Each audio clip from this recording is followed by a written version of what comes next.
एक लड़के को अपने नेबर में रहने वाली लेडी अच्छी लगने लग जाती है। उसके बारे में उसने और भी जाना तो बहुत सारे राज बाहर आए। हेलो फ्रेंड्स, आज मैं आपको अमेरिकन अफेयर 2008 की एक हॉलीवुड मूवी एक्सप्लेन करने वाला हूँ। ये एक कमिंग ऑफ एज मूवी है। अगर आपको वीडियो अच्छा लगता है तो प्लीज इसे लाइक और कमेंट जरूर कर दीजिएगा।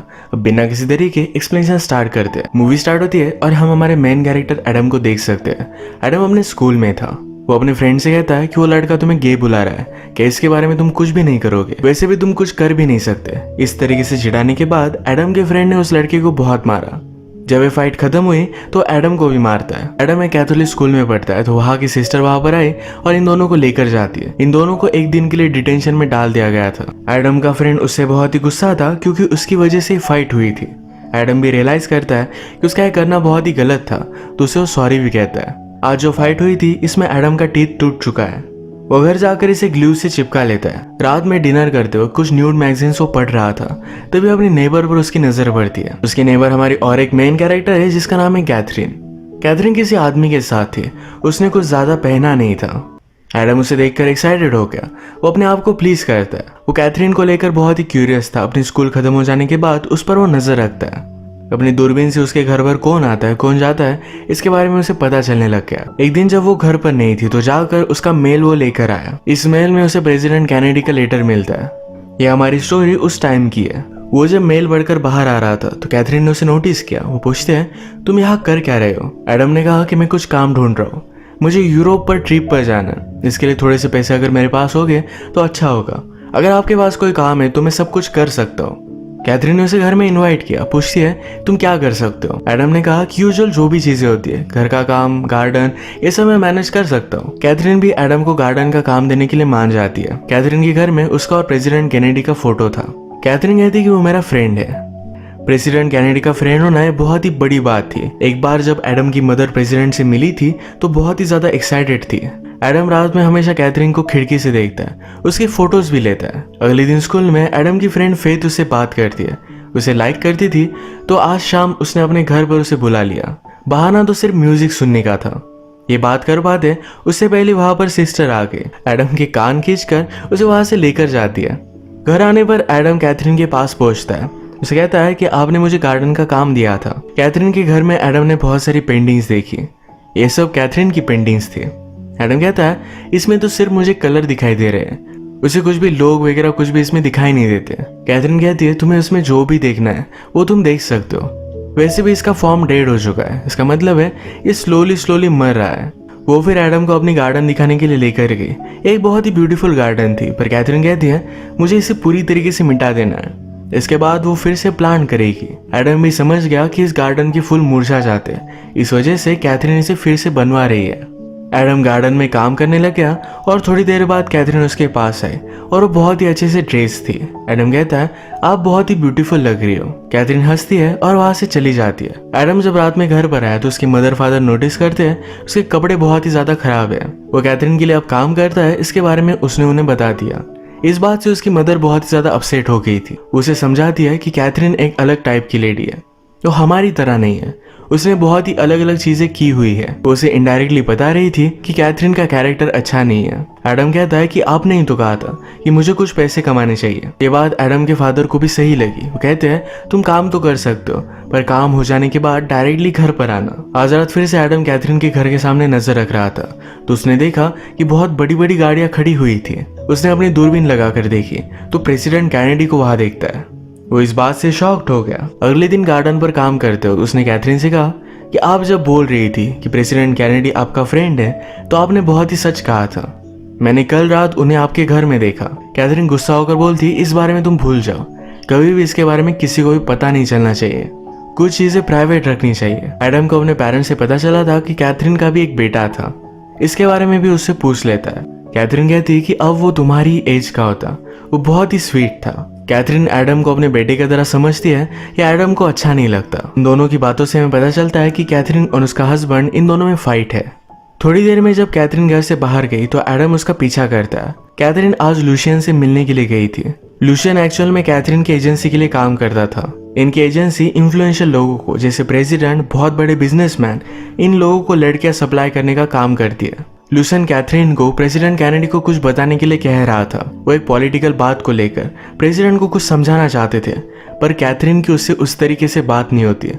कैथरीन कहती है कि वो मेरा कुछ भी सुन नहीं रहा। उस रात जब वो प्रेसिडेंट से मिली थी वो लास्ट टाइम था। आज शाम फेथ ने एडम को अपने घर पर बुलाया था। उसके घर पर जाता है, ये म्यूजिक सुनते हैं और फिर किस करने लग गए।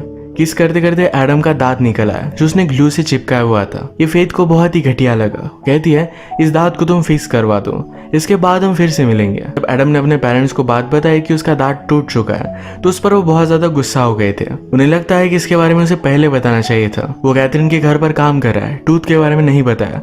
इन सब बातों से मदर बहुत ही अपसेट थी। एडम भी अपसेट होकर कैथरीन के घर के बाहर घूम रहा था।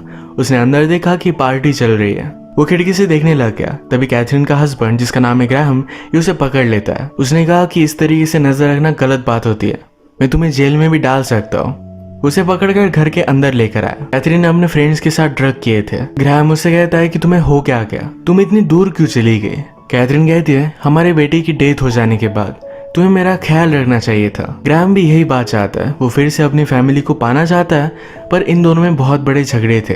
ग्राहम ने ही कैथरीन को प्रेसिडेंट के साथ इंटीमेट होने के लिए कहा था। कैथरीन कहती कि हमने जो भी किया इसके बारे में सब लोगों को पता है और सब लोग हम पर हंसते हैं। ग्राहम को भी बुरा लगा और वहां से चला जाता है। अगले दिन एडम ने ग्राहम पर भी नजर रखी। ग्राहम इस बार लुशियन से मिल रहा था।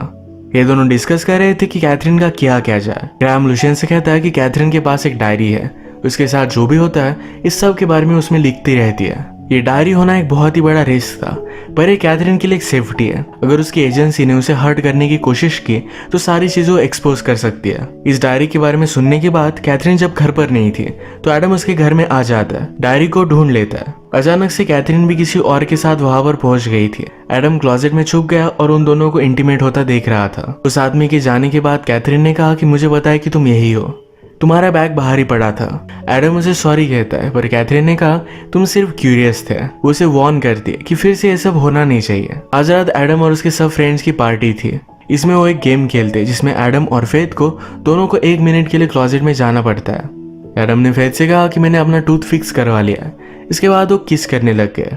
जिस तरीके से एडम ने कैथरीन को इंटीमेट होता देखा था उसी तरीके से वो फेथ के साथ भी इंटीमेट होना चाहता था, पर इस बात से फेथ जरा अनकंफर्टेबल हो गई। वो उस पर गुस्सा होकर वहां से चली जाती है। एडम जब घर पर आया तो कैथरीन के घर से बहुत ही लाउड म्यूजिक चल रहा था। उसे देखने के लिए वो पहुंच जाता है। वो बाहरी बारिश में भीग रही थी। वो एडम को देखकर उसके साथ घर में आती है। वो ड्रिंक ले रही थी तो उसने एडम को भी ड्रिंक ऑफर किया। इसके बाद वो एडम के साथ पेंट करने लग गई। एडम ने कैथरीन को किस करने का ट्राई किया पर कैथरीन उसे रोक लेती है। इसके बाद ये दोनों पेंट से ही खेलने लग गए। सुबह मॉर्निंग में हम देखते हैं कि एडम के पेरेंट्स डिस्कस कर रहे थे। एक्चुअल में एडम के फादर का एक न्यू जगह पर ट्रांसफर हुआ था। मदर एडम के लिए जरा वरीड थी कि अकेले उसे किस तरीके से मैनेज करेगी। जब वो उसे उठाने के लिए गई तो उसके सारे कपड़े कलर से भरे हुए थे। इस बात पर वो बहुत ज्यादा गुस्सा हो जाती है। और रात में कैथरीन के पास था। ये बात पता चलने के बाद वो फादर से कहती है कि अभी के भी उसके पास जाओ, उसे कहो कि एडम से कोई भी रिलेशनशिप ना रखे, एडम को कोई भी काम करने की जरूरत नहीं है। फादर जब कैथरीन के पास पहुंचे तो लुशियन वहां पर आया हुआ था। लुशियन उससे बात करता है तो फादर के बारे में लुशियन को सब चीजें पता थी, यहाँ तक कि उनका ट्रांसफर भी होने वाला है इसके बारे में वो बोल लेता है। ये सब बात सुनकर फादर बहुत ज्यादा डर गए थे। उन्होंने कैथरीन से कहा कि प्लीज एडम को कोई भी काम मत देना। कैथरीन भी इस बात के लिए मान जाती है। घर पर आने पर फादर भी एडम पर बहुत ज्यादा गुस्सा हो गए थे। वो कहते हैं कैथरीन से कोई भी रिलेशनशिप अब तुम्हें नहीं रखनी है, तुम स्कूल जाओगे और सीधा घर पर आओगे। आज लुशियन कैथरीन को समझा रहा था कि तुम प्रेसिडेंट को समझाने की कोशिश करो, कुछ ना कुछ तो चीजें बदलनी चाहिए वरना प्रेसिडेंट को ही बदलना पड़ेगा। कैथरीन समझ गई कि कुछ ना कुछ तो गड़बड़ होने वाली है। उसने प्रेसिडेंट को कॉल कर वार्न करने की कोशिश की पर उसे पूरी तरीके से वो इग्नोर कर रहे थे। रात में वो व्हाइट हाउस पर भी जाकर आती है। वहां के गार्ड से उसने पूछा अगर प्रेसिडेंट को कोई गोली मार रहा हो क्या तुम उसके सामने आ जाओगे। गार्ड कहता है मैं मेरी ड्यूटी ऑनेस्टली करूंगा। इसके बाद मूवी में प्रेसिडेंट कैनेडी का असैसिनेशन हो जाता है। एडम को जब ये बात पता चली तो कैथरीन के पास आया। वो बहुत ही डिस्टर्ब थी, रो रही थी। एडम उसे सहारा देता है। कैथरीन कहती है इसमें मेरी गलती नहीं थी, मैंने उसे वार्न करने की बहुत कोशिश की थी। मौके का फायदा उठाकर एडम कैथरीन के साथ इंटीमेट होना चाहता था पर कैथरीन गुस्सा होकर उसे वहां से निकाल देती है। कैथरीन को पता चला कि उसकी नोटबुक गायब है। ये उसके लिए बहुत ही इंपॉर्टेंट थी। वो एडम के घर पर आई पर मदर उसे बात करती है। एडम से उसे मिलने नहीं देती है। कैथरीन ने कहा कि एडम के पास मेरी एक चीज है, प्लीज उसे वापस करने के लिए कहिए। घर पर कैथरीन से मिलने के लिए उसका हस्बैंड ग्राहम आया हुआ था। उसे कहता है प्लीज नोटबुक वापस कर दो, इससे तुम बहुत ही सेफ रहोगी। कैथरीन कहती है कि जब मैंने तुमसे शादी की थी तुम बहुत ही अलग पर्सन थे, अब तुम क्या बन चुके हो। ग्राहम कहता है कि प्रेसिडेंट की डेथ तो होने ही वाली थी, वो किसी का भी सुनता नहीं था, इसमें किसी की भी गलती नहीं है। वो कैथरीन से सॉरी कहता है। उसने कहा हमारे बेटे की डेथ के बाद मैं सिर्फ तुम्हें ही दोषी मान रहा था, वो एक एक्सीडेंट था जिसमें कैथरीन दोषी नहीं थी। ग्राहम ने कहा कि प्लीज मुझे माफ कर दो। वो फिर से उसके साथ नई जिंदगी स्टार्ट करना चाहता है। कहता है हम इन सब से दूर एक अलग कंट्री में चले जाएंगे। कैथरीन भी इस बात के लिए मान गई। शाम में वो लुशियन से मिलने के लिए जाती है। उससे कहती है तुम्हें नोटबुक में नहीं देने वाली, वो नोटबुक मेरी एक सेफ्टी है, अगर मुझे किसी ने भी हार्म करने की कोशिश की तो सारी चीजें मैं एक्सपोज कर सकती हूँ। लुशियन कहता है कि मैं उस नोटबुक को ढूंढ लूंगा, मुझे पता है कि तुमने उसे छुपाई हुई है किसी ऐसे आदमी के पास जिस पर मैं शक भी नहीं करूंगा। लुशियन को पता था कि डायरी एडम के पास है। कैथरीन इस बात से बहुत ही डर गई। वो लुशियन के पास आती है और कहती है प्लीज वो डायरी मुझे वापस कर दो, अब मैं यहाँ से चली जाने वाली हूँ। लुशियन कहता है कि तुम क्यों जा रही हो। वो कहती है कि लाइफ में पर्पस ढूंढने के लिए। मेरा बेटा, मेरा आर्ट, ये सब चीजें मेरी लाइफ को मीनिंग दे देते हैं। जैसे आप बड़े होते जाते हो तो ये चीजें आप लूज करते हो। हमेशा आपको ढूंढती रहनी चाहिए, कुछ न्यू चीजें ट्राई करना चाहिए। ये एडम के लिए एक लाइफ लेसन था। अगले दिन स्कूल से जब एडम जल्दी घर पर आता है तो उसका कमरा तहस नहस पड़ा हुआ था। लुशियन घर पर आकर कैथरीन की डायरी लेकर गया था। एडम कैथरीन के घर पर पहुंचा तो वहां लुशियन है। उसने उस डायरी को जला दिया। लुशियन एडम से कहता है कैथरीन जरा डिस्टर्ब थी, उसने अपनी लाइफ अच्छी तरीके से जी है, और लास्टली वो जरा कंफ्यूज हो गई थी। जो तुमने पढ़ा और देखा इसके बारे में किसी को भी मत बताना। एडम पूछता है कि कैथरीन कहाँ है। लुशियन ने कहा कि आज तो तुम मिलने वाले थे। एडम उसी जगह पर कैथरीन से मिलने के लिए पहुंचा, पर कैथरीन की नीचे गिरकर डेथ हो चुकी थी। कैथरीन के हस्बैंड को इसके बारे में पता चलने के बाद उसे भी बहुत बुरा लगता है, पर लुशियन के खिलाफ वो कुछ कर भी नहीं सकता। कैथरीन की डेथ के बाद एडम बहुत अपसेट था। स्कूल में अपनी फ्रेंड्स के साथ उसकी बनती नहीं थी, क्योंकि फ्रेंड्स के बीच में उसने फाइट लगाई थी। उसके फ्रेंड्स मिलकर उसे बहुत मारते हैं। उसने जो भी किया इसका उसे बहुत रिग्रेट होता है। घर पर आने के बाद उसे कैथरीन से एक कुरियर मिला। उसने मरने से पहले एडम के नाम पर एक कुरियर कर दिया था। इसमें पेंटिंग के अलग अलग पार्ट्स थे। इस पार्ट्स को जोड़ने के बाद एडम की पिक्चर बनी। कैथरीन के डेथ के बाद एडम को समवॉट एक क्लोजर मिल जाता है। इस एक्सपीरियंस से वो सीखेगा और आगे बढ़ेगा। इसी के साथ ये मूवी एंड हो जाती है। अगर आपको वीडियो अच्छा लगा तो प्लीज इसे लाइक कर दीजिएगा। ये बहुत सारे मूवीज लेकर आते रहता हूँ, तो प्लीज इस चैनल को सब्सक्राइब कर दीजिए और बेल नोटिफिकेशन आइकन दबाना मत भूलिएगा। हम फिर से मिलेंगे और एक नई मूवी के साथ। तब तक के लिए थैंक यू और आप अपने आप का ख्याल रखिए।